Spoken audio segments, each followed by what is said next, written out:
Hai, selamat datang ke channel saya. Saya ialah Teacher Wang. Jika anda suka video saya, sila like and share. Jika anda belum subscribe channel Cikgu, sila subscribe dan klik lonceng di sebelah. Jika anda ada sebarang soalan, sila tinggalkan mesej. Halo, selamat sejahtera semua. Hari ini kita bincangkan topik 1.1 iaitu pola. Okay, mari kita baca nota-nota yang penting untuk topik yang ni. Pola ialah aturan atau bentuk tertentu dalam suatu nombor atau objek. A pattern is a sequence or certain shapes in a list of numbers or objects. Okay, tak kira sama dia nombor ke, dia objek ke, kalau dia susun ikut pola tertentu, kita katakan ia adalah pola. Kalau dia letak saja tak kira pola tertentu, tak kira apa-apa shape ke, nombor ke, itu bukan pola. Okey, boleh faham ya? Okey, yang kedua, pola bagi suatu urutan nombor ialah corak yang mempunyai urutan yang tertib. A pattern of a sequence of numbers is a pattern that follows a certain order. Maksudnya dia susun, dia letak ikut susunan tertentu, sama ada dia tolak ke, dia tambah ke, tak kisah. Kadang-kadang dia ada taraf, ada bahagi dan sebagainya. Nota ketiga, dia boleh susun ikut pola, sama ada ikut nombor genap, even number, ganjil, odd number, ataupun ini kita nak tengok kemudian. Okey. Nombor genap maksudnya dia susun ikut nombor genap lah. Tengok ini semua nombor genap, ini contoh-contoh. Senang saja. Kalau ganjil dia ikut nombor ganjil. Boleh faham ya? Okey, nombor C ni dia ada dua pola yang ada nama dia sendiri, iaitu segi 3 Pascal dengan nombor Fibonacci. Okey, yang ni penting ya, sebab soalan selalu keluar, terutamanya latihan-latihan untuk semua jenis buku, reference book di pasaran, semua ada latihan macam ni. Okey, segi 3 Pascal kita sudah nampak bentuk dia segi 3, betul tak? Okey, yang ni yang pertama, senang saja ingat. Kemudian cara-cara nombor dia letak ialah hasil tanpa atas dapat bawah. Hasil tanpa atas dapat bawah. Okey.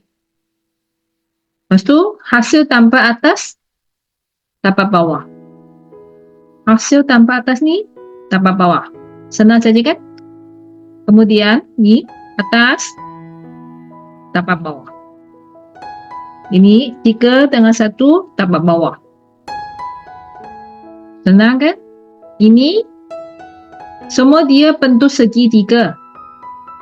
Kemudian yang ni tepi mesti 1 ya, mesti 1. Yang kita isi atas, yang kita isi tengah-tengah tu hasil tanpa atas tapak bawah ialah dekat dalam, dekat dalam. Boleh faham ya? Okey, ini kita buku teks pun ada. Okay, kita tengok D, nombor Fibonacci.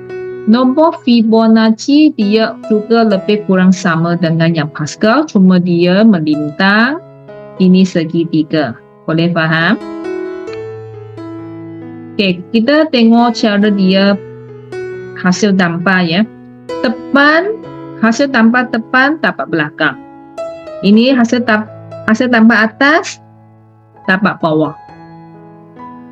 Ini hasil tanpa kiri, tapak kanan. Ataupun kanan-kanan saya sebut, ini depan, ini belakang. Okey. Tengok ya.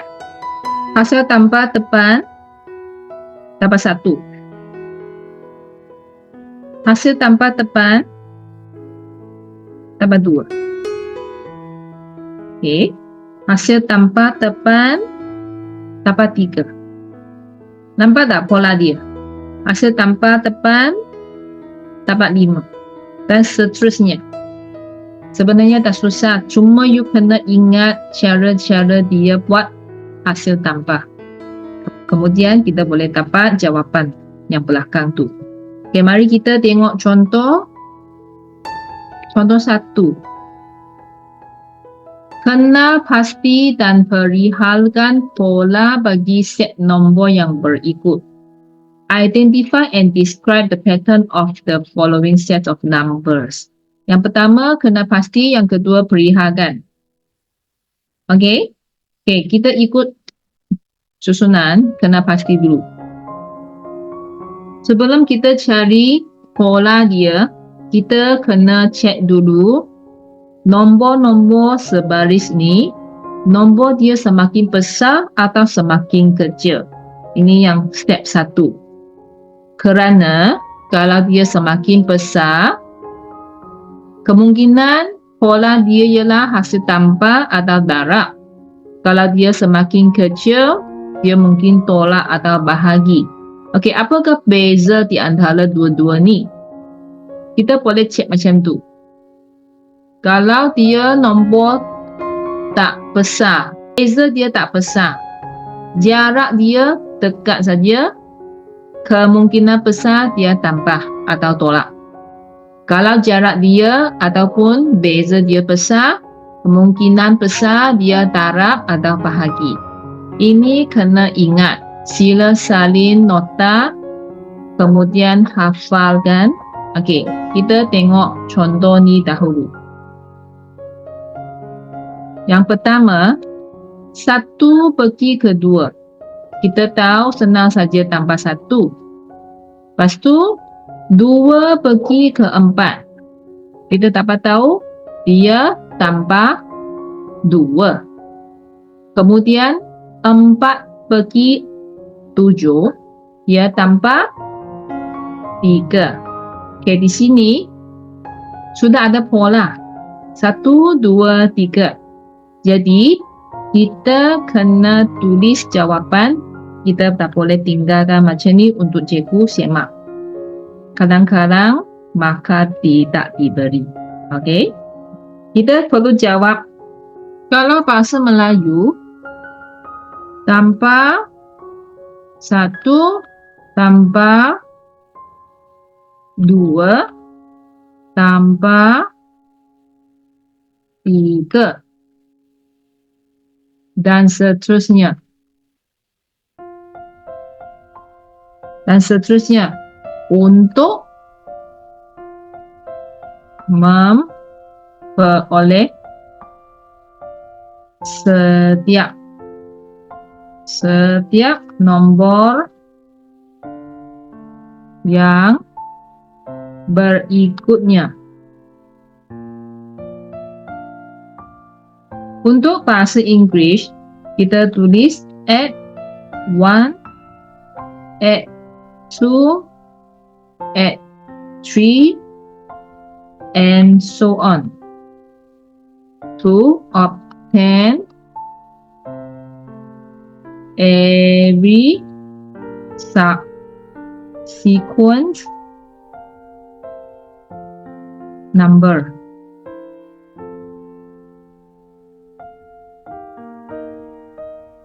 Okay, kita tengok contoh 2. Okay, step pertama.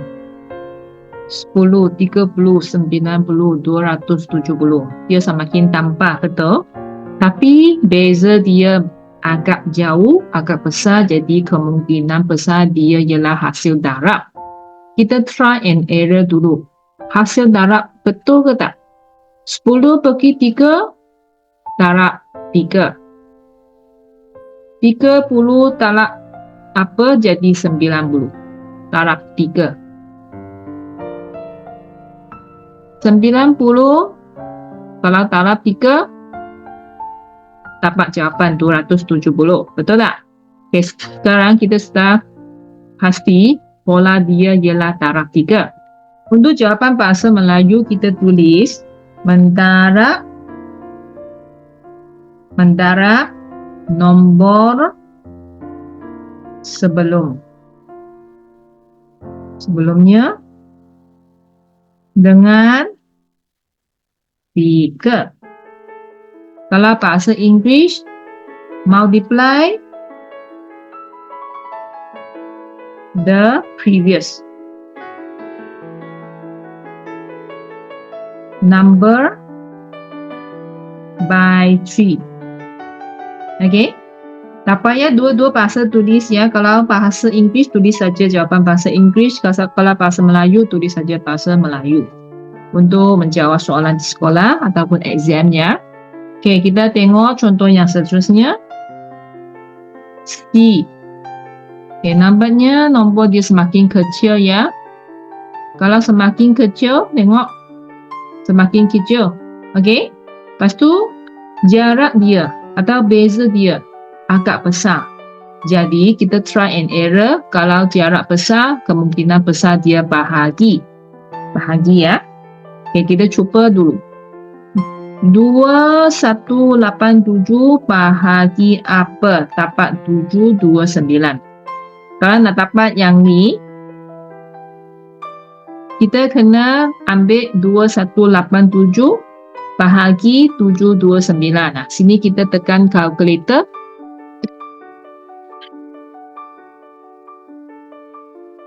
2187 bahagi 729.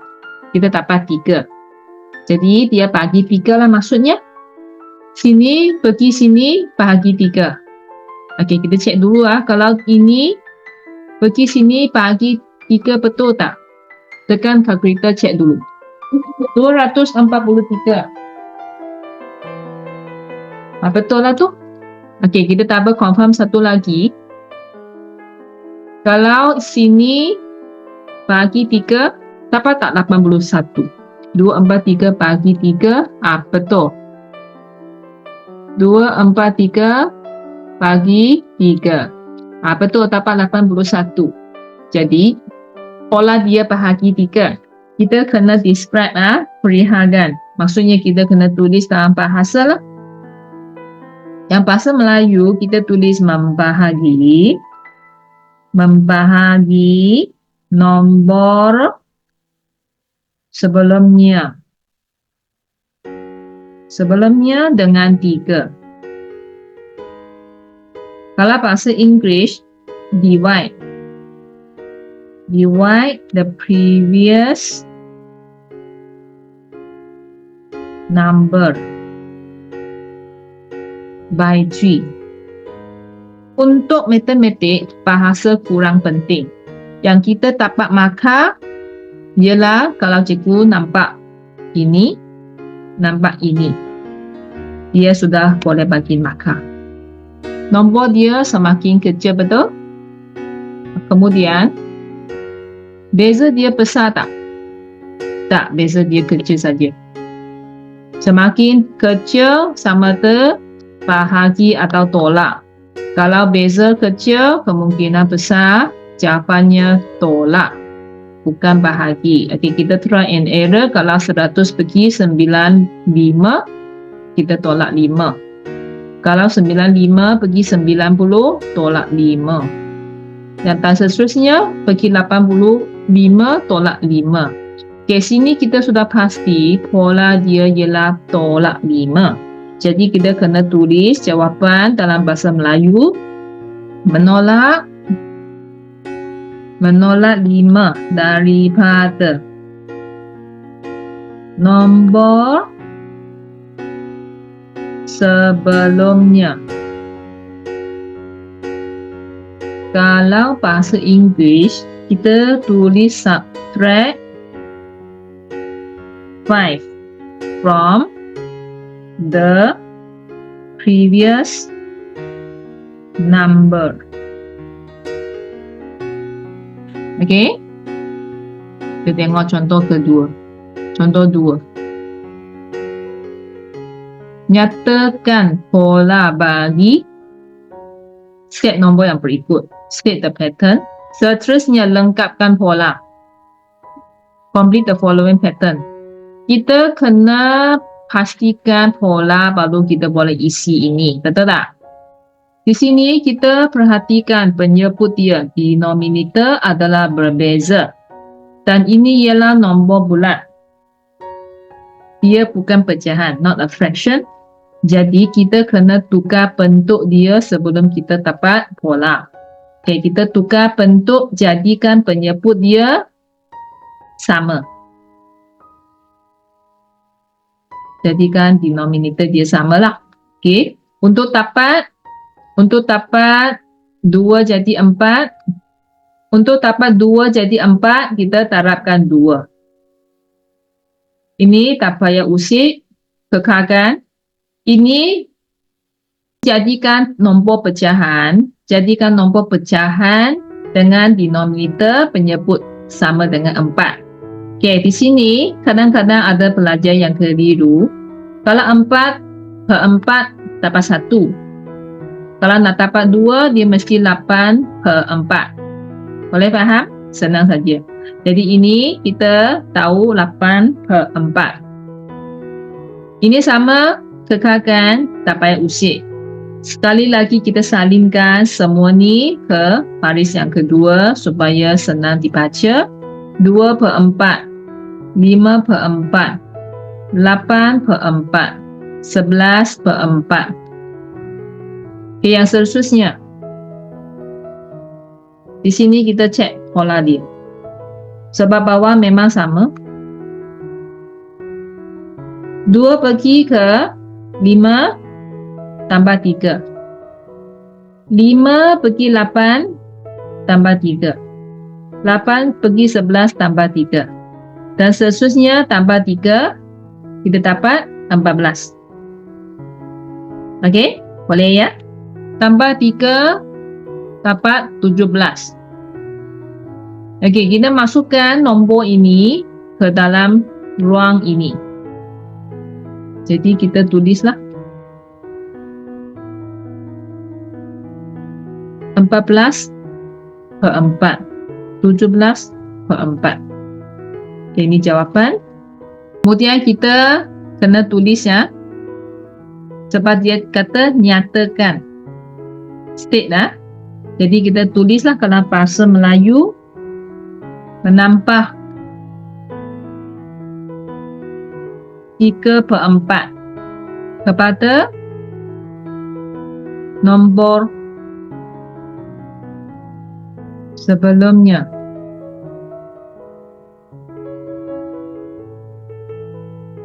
Bahasa Inggeris, add 3/4 to the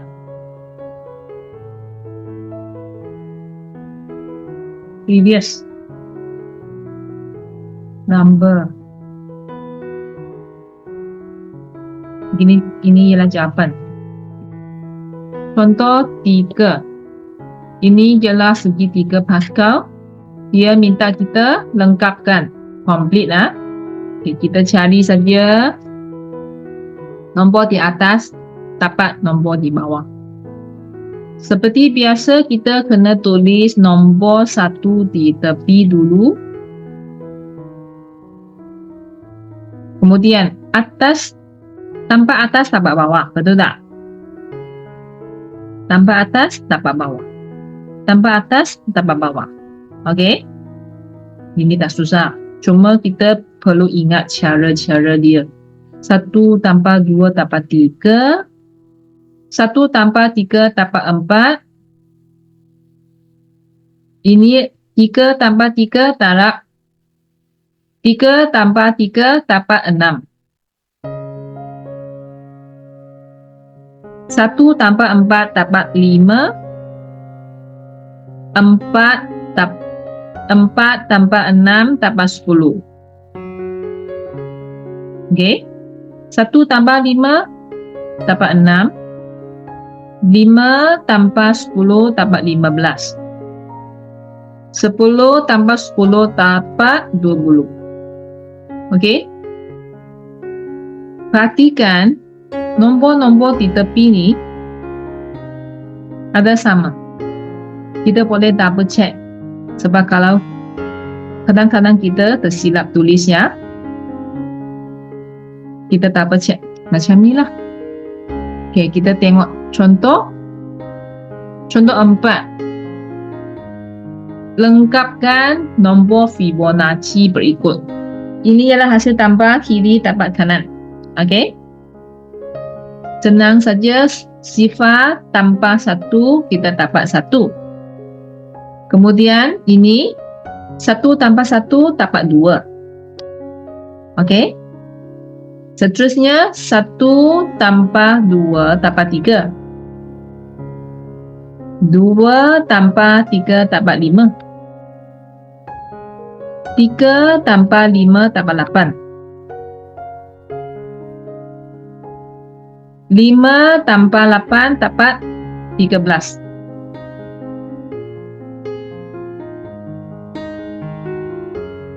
8 tambah 13 dapat 21. 13 tambah 21 dapat 34. 21 tambah 34 dapat 55. 34 tambah 55 dapat 89. 55 tambah 89 dapat 144. Okey, senang saja.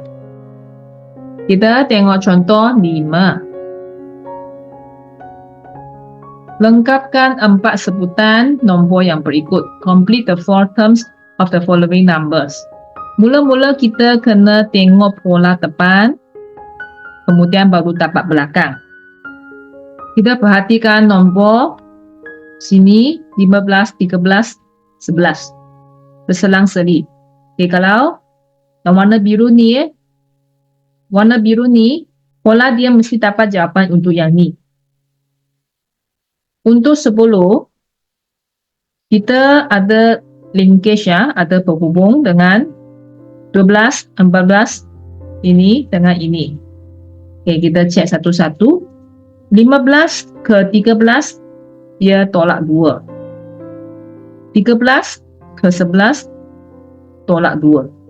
11 tolak 2, dapat 9. 9 tolak 2, dapat 7. Dan seterusnya 10 pergi 12 tambah 2. 12 tambah 2 dapat 14. 14 tambah 2 dapat 16.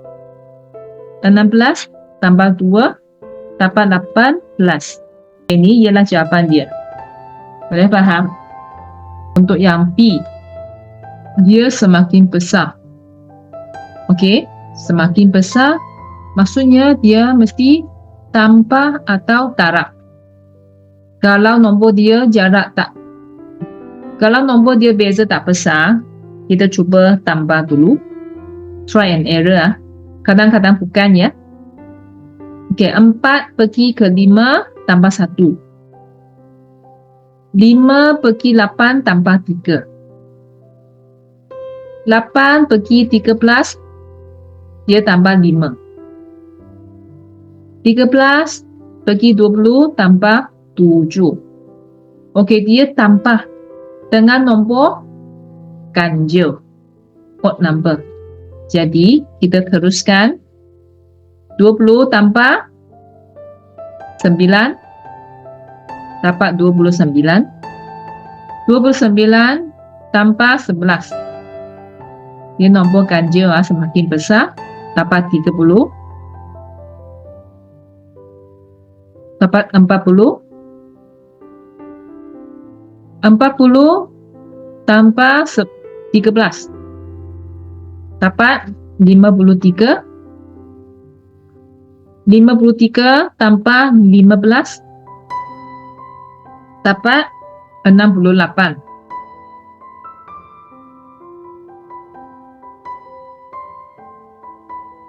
Satu, 3, 5, 7, 9, 11, 13, 15.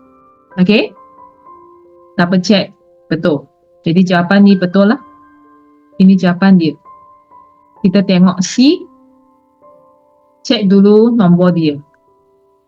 Semakin besar ke tak? Tak, dia besar kecil balik. Besar kecil balik. Jadi dia tak boleh ikut pola untuk satu pola saja. Dia mesti ada selang-seling. Okay, kita tengok yang pertama ni 3, 6, 12, 24. Dia mesti selang-seli dapat jawapan yang berikutnya. Macam ni. Okay, kita tengok satu-satu. 3 pergi ke 6. Dia semakin besar sama ada dia tanpa atau darab. Tapi nampaknya sini besar tiba-tiba. Jadi kemungkinan besar dia ialah hasil darab. Kita try and error dulu darab. 3 darab 2. Dapat 6. 6 darab 2. 12. Betul lah tu. 12 darab 2. 24. 24 darab 2. 48. 48 darab 2. 96. Okey, kita tengok yang seterusnya. 5 pergi ke 4 tolak 1. Sebab dia nombor tak besar ya. Jarak dia tak besar. 5 pergi 4 tolak 1. 4 pergi 3 tolak 1. 3 pergi sini tolak 1 dapat 2. 2 pergi sini tolak 1 dapat 1. Okey. Okey, ini dia jawapan dia.